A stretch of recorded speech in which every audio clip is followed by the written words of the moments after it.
happened. This entire roster, I think, when you combine offensively and defensively, they could have projected upwards of 11 new starters from the 2024 roster. They're going to be able to run the football. You saw how Tavian Henderson looked last week on that kick return. They have speed. They have playmakers on the perimeter. They revamped the defense. Vrabel's going to lead the charge there. I think they're going to be right on the cusp, Greeny. Peter, they're going to be good. How quickly are they going to get there? That's the question. That is the question. They're a serious team again. They weren't a serious team last year. They're a serious team again. They're going to be well coached. They're going to be disciplined. The quarterback's going to take a leap.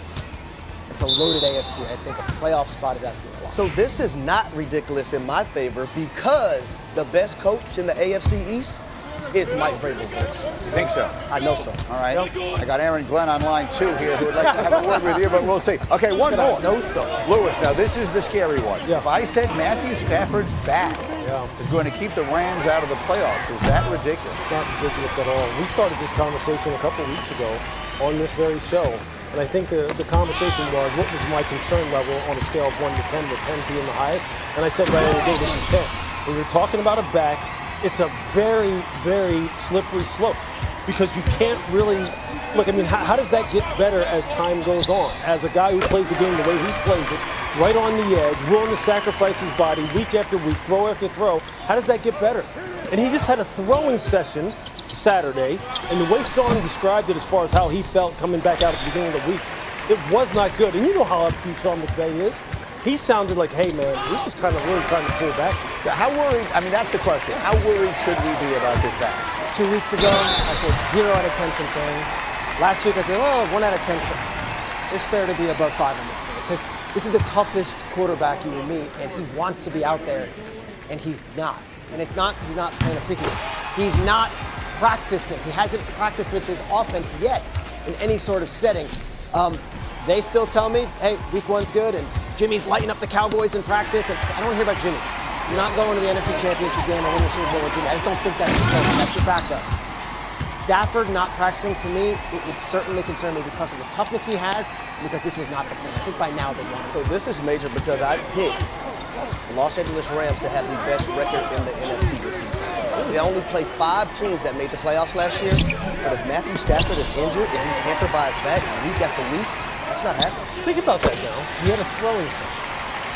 And Sean said he just didn't feel good coming off of it to the point where we could put him back into practice and kind of ramp him up a little bit more. A throwing session. That tells you everything. Not that they were putting him on the ground. He Right. wasn't getting hit. I mean, and look, I don't want to sound like crazy alarm bells here, but that's concerning to me. That's just concerning. 25 days away. Like, Yeah. He hasn't tried. That's real. You can kind of dance around this all you want, but Matthew Stafford is the dude. You know, if he was healthy, he'd be out there practicing at the very least. And that when you hear throwing session, the thing you immediately think of is a pitcher in baseball, right? Yeah. And then oh wait, no, he's got pain in the elbow or pain in the shoulder. You say to yourself, that's not good. We got to shut him down again for a little while. Yep. They don't have a little while. Now you mentioned Jimmy Garoppolo. They have a more than capable backup to carry the load if they need a little bit of it. But this is a team with Super Bowl aspirations. They're probably not getting there with Jimmy G. Probably not, but we've seen Brock Purdy take a team to the NFC Championship game. We've seen Nick Foles win a Super Bowl. We've seen Case Keenum go to. It could happen. Right. And Jimmy obviously has a history where he's won games in the league, but this isn't the dream scenario. They didn't want to rely on Jimmy Garoppolo. It's certainly not week 1. What I would say is this. They played intercamp practices with the Cowboys, and to a man, everyone I spoke to said they went up and down the field and they sliced the Cowboys up with Jimmy at quarterback. Yeah, but I mean, Jimmy has a durability issue of his own. So I mean, as a backup, yeah. What is the number 1 definition of a backup when you're talking about from a scouting perspective? Hold the fort down 3 to 5 weeks. He's not even playing an extended period of time. That guy on the wall is who you want playing. Keep a close eye on the back of Matthew Stafford. Or jump, quarterback edition. Harry, year 3 for C.J. Stroud. Do you expect him to slump or jump? I'm going to go jump, Greeny. You look at 2024, the offensive line was atrocious. C.J. Stroud was set second most in the NFL, only behind Caleb Williams. But also, wide receivers were injured. Yeah, as a new offensive coordinator, I believe those 2 guys are going to hit it off. We make excuses for every other quarterback except Patrick Mahomes and C.J. Stroud. He still got it done last season. And won a playoff game along the way. Lewis, let's talk about a fellow who was once a #1 pick, Kyler Murray. Slump or jump in Arizona? Yeah, I think he's going to make a jump. I think this entire football team is going to make a jump. They've done a lot of good work in free agency, but he has some tremendous weapons on the perimeter. Trey McBride, a tight end, is fantastic. He gets talked about within football circles, but I think nationally, he can have maybe one of those breakout seasons to where you start talking about him as one of the great tight ends in the league. Marvin Harrison Jr. He has to really burst onto the scene. From what I hear, he has been having a fantastic camp. They've developed some more chemistry between him and Kyler Murray. I think Kyler takes off. All right, and then let's talk about the Super Bowl champs, Jalen Hurts. It wasn't a sterling regular season. Obviously, the playoffs couldn't have gone better. Harry, do you expect a slump or a jump? I'm going to go jump, just like Chris Cross told us in the 90s. Jump, jump. Jalen Hurts will make you jump, jump. And it's because you're going to have more defenders stacking the box, right? That's going to leave man coverage one-on-one on the outside with Devontae Smith and also A.J. Brown. Dallas Goedert in the mix as well. Saquon being a receiver out of the backfield.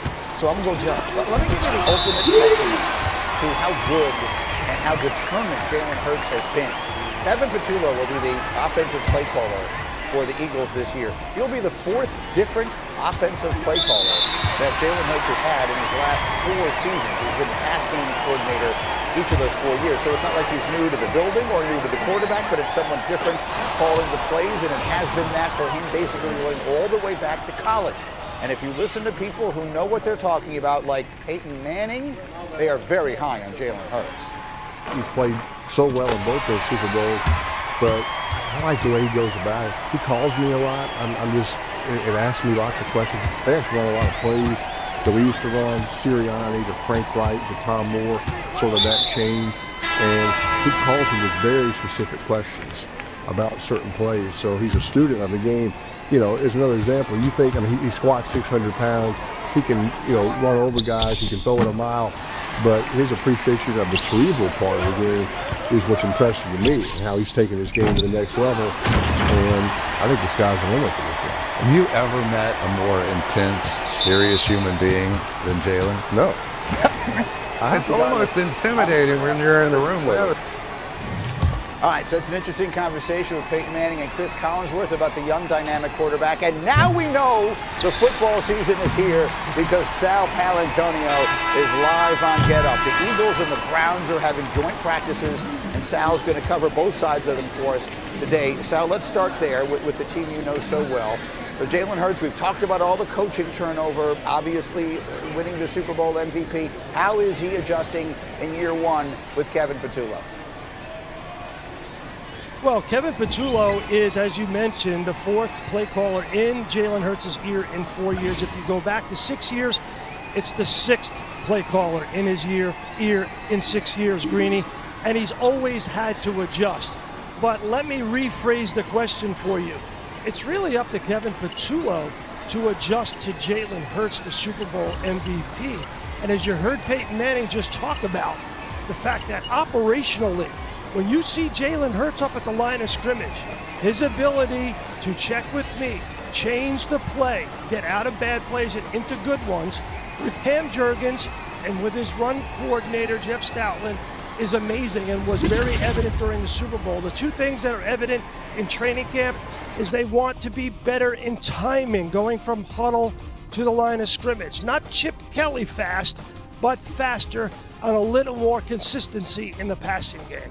It's so interesting to me when I hear Peyton Manning say they're running similar plays. They certainly don't look the same, right? Like when Peyton Manning runs a play, he's not a threat to run with the football. There's so many things that Jalen Hurts obviously does that Peyton Manning didn't do, and yet here's Peyton saying a lot of the concepts are actually the same, and that's the stuff that